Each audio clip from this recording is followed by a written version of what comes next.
वैदिक पर्सपेक्टिव के इस YouTube चैनल को सब्सक्राइब करें, वीडियो को लाइक व शेयर करें। ऊर्ध्वः तिष्ठ न ऊतये अस्मिन् वाजे शतक्रतु समन्येषु ब्रवावहे।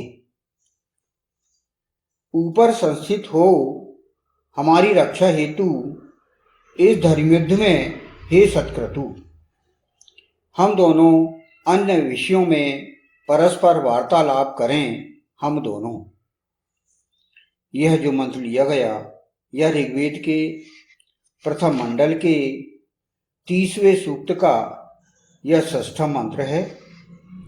इस मंत्र के ऋषि हैं भगवान सुनह से आजीगर्ती और इस मंत्र का प्रमुख विषय है इंद्रियों को वश में करने वाला। प्रमुख विषय अर्थात देवता, देवता है इंद्र अर्थात इंद्रियों को वश में करने वाला। और इस षष्ठम मंत्र का छंद है गायत्री और स्वर है षड्ज। यहाँ पर इस षष्ठम मंत्र में धर्मयुद्ध संबंधी बहुत महत्वपूर्ण बात यहाँ पर प्रारंभ की गई है। इसके पहले हमने पंचम मंत्र में ईशान परम परमात्मा ने, ईश्वर ने यह जोर दिया था कि व्यक्ति धनों का स्वामी हो और वीर हो और वह विभूतियों से संपन्न हो। तो इसीलिए इस परमात्मा परम ईश्वर ने इस मंत्र के पहले आपको तैयार कर दिया था कि आप धर्मयुद्ध के लिए अर्थ शक्ति स्थापित कर लीजिए, अपनी अलौकिक शक्तियों को जगा लीजिए, विभूति संपन्न हो जाइए और इसके बाद यदि धर्मयुद्ध की स्थिति आती है तो उसमें आप पीछे न हटें। वेद के जो मंत्र हैं वे एक दूसरे से जुड़े हुए रहते हैं। जिस प्रकार कड़ियां, चैन की कड़ियां जो हैं एक दूसरे से गुथी हुई रहती हैं, जुड़ी हुई रहती हैं, इसी प्रकार वेद मंत्र में भी यही स्थिति है। जैसा कि इस 30वें सूक्त में कुल 22 मंत्र हैं और इस 22 मंत्र में जो भी मैटर आया है, जो भी प्रकरण आया है, वह एक दूसरे से संबंधित है। जैसे कि इस षष्ठम मंत्र में धर्मयुद्ध के विषय में बताया गया है। क्या परिस्थिति आए तो आप धर्मयुद्ध के लिए हमेशा तैयार रहिए। जनहित के लिए धर्मयुद्ध किया जाना चाहिए। तो ये जो षष्ठम मंत्र में यहाँ पर पहले फुटनोट की बात यहाँ पर हम प्रारंभ करते हैं। इसमें सबसे पहले फुटनोट हम लेंगे, ऊपर संस्थित हो हमारी रक्षा हेतु इस धर्मयुद्ध में हे सतक्रतु। ऊर्ध्व तिष्ठा न ऊतये अस्मिन् वाजे शतक्रतु। सतक्रतु अर्थात सैकड़ों कर्म करने वाली। यहाँ पर सतक्रतु की बात की गई है। सतक्रतु मतलब सैकड़ों कर्म करने वाले। ऊपर स्थित संस्थित हो हमारी रक्षा हेतु इस धर्मयुद्ध में हे सतक्रतु। जो सैकड़ों कर्म करने वाले हैं वे हमेशा धर्मयुद्ध को प्राथमिकता दें। यहां पर इस मंत्र की व्याख्या ली गई है। इस मंत्र में एक बहुत महत्वपूर्ण व्यवहार पद्धति स्पष्ट की गई है।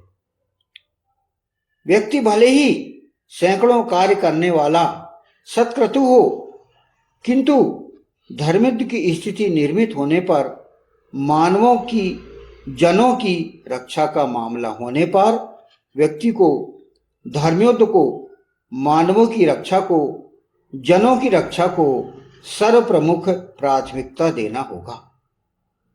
हाँ, ये वही कहा गया। ऊपर संस्थित हो मतलब आपको प्राथमिकता देना है। धर्मयुद्ध के लिए सबसे पहले आपको प्राथमिकता देना है। व्यक्ति धर्मयुद्ध कब करता है? जब जनों का अहित होने लगे, मानवों का अहित होने लगे, जैसे कि भगवान राम ने धर्मयुद्ध किया था, भगवान कृष्ण ने धर्मयुद्ध किया था, भगवान परशुराम ने धर्मयुद्ध किया था। क्यों किया था? इन कारणों को हम सभी जानते हैं और वही यहां पर बात की गई है। जो आचरण नायकों ने जो व्यवहार पद्धति अपनाया है वह इन्हीं वेद मंत्रों के आधार पर अपनाया है कि हम समय पर प्राथमिकता किसे दें। तो वही बात यहां पर की गई है। उसे सबसे पहले अपने आप को धर्मयुद्ध के लिए ऊपर रखना होगा। आप जो है अपने आप को प्राथमिकता दीजिए, सारे काम छोड़कर आप धर्मयुद्ध पर ध्यान दीजिए। उसके शेष अन्य कार्य धर्मयुद्ध रक्षा के उपरांत ही किए जाने चाहिए। यानी जो भी आप करें, जो भी आपके जीवन में अन्य कार्य है, उसको आप इस धर्मयुद्ध की रक्षा के पश्चात आप करें। यानी प्राथमिकता आप समय आने पर धर्मयुद्ध करें। धर्मयुद्ध को आपको ऊपर रखना है, मतलब आपको प्राथमिकता देना है। व्यक्ति धर्मयुद्ध की स्थिति कब आती है? जब कोई दुष्ट हम पर आक्रमण करने आए, कोई असुर हैं, दुष्ट हैं, वो हम पर आक्रमण करने आए। और जिस प्रकार व्यक्ति अपनी स्वयं की सुरक्षा चाहता है, अपने परिवार की सुरक्षा चाहता है, अपने समाज की, राज्य की, राष्ट्र की, तो उसके लिए सभी एक हो जाते हैं। यहां पर वही बात की गई है, मानसिकता सबकी एक होनी चाहिए। तो शेष अन्य कार्य आप इसके उपरांत ही करें। धर्मयुद्ध एक सैनिक अनुशासन के साथ लड़ा जाता है, तभी उसे जीता जा सकता है। जिस प्रकार आप सैनिकों को देखिए, उनकी अलग ही व्यवस्था होती है, अलग ही उनका अनुशासन चलता है। तो उसके आधार पर आपको उनका साथ देना है। उनके अनुशासन जैसे हमको भी अपनी मानसिकता बनाए रखना है जन सामान्य की। जन सामान्य को भी उसी प्रकार एक होके उनका साथ हमें देना है। मानसिक रूप से उनका हमें उत्साह बढ़ाना है, सैनिकों का। तो ये यहां पर बात की गई है। किंतु जहां सुरक्षा के प्रश्न पर भी वाद विवाद हो, राजनीति हो, वे लोग धर्मयुद्ध कदापि नहीं जीत सकते। तो यहां पर यदि देश में संकट आया है तो पूरे देशवासियों की मानसिकता एक होनी चाहिए। वहां पर राजनीति नहीं होनी चाहिए, वहां पर यह झूठा प्रचार प्रसार नहीं होना चाहिए कि ये लड़ाई बेकार में की जा रही है। यहां पर वाद विवाद बिल्कुल नहीं होना चाहिए, यहां पर बताया गया है। क्योंकि जनहित पहले है, मानव हित पहले है। वहां पर यदि निर्णय लिया गया है कि हमें शत्रु से लड़ना है, दुष्टों को समाप्त करना है, तो उसमें हमें साथ देना चाहिए। इसलिए वेद मंत्र एकदम स्पष्ट नीति स्थापित करता है और संस्थापित करता है, जिसका पालन प्रत्येक व्यक्ति को करना अनिवार्य है।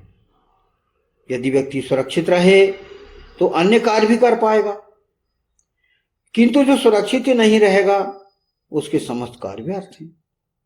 इसलिए रक्षा के प्रश्न पर, धर्मयुद्ध के अवसर पर बगैर बहस के, बगैर वाद विवाद के आदेश पालन करना चाहिए। तो यहां पर वही बात की गई है कि देश की एकता के लिए, राष्ट्र की सुरक्षा के लिए, जनहित के लिए आपको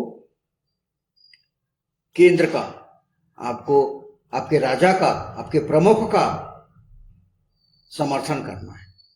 और इसमें आपको वाद विवाद नहीं करना है, राजनीति नहीं करना है कि ये झूठी लड़ाई लड़ी जा रही है या गलत है, ये इस प्रकार का नहीं। इस मामले में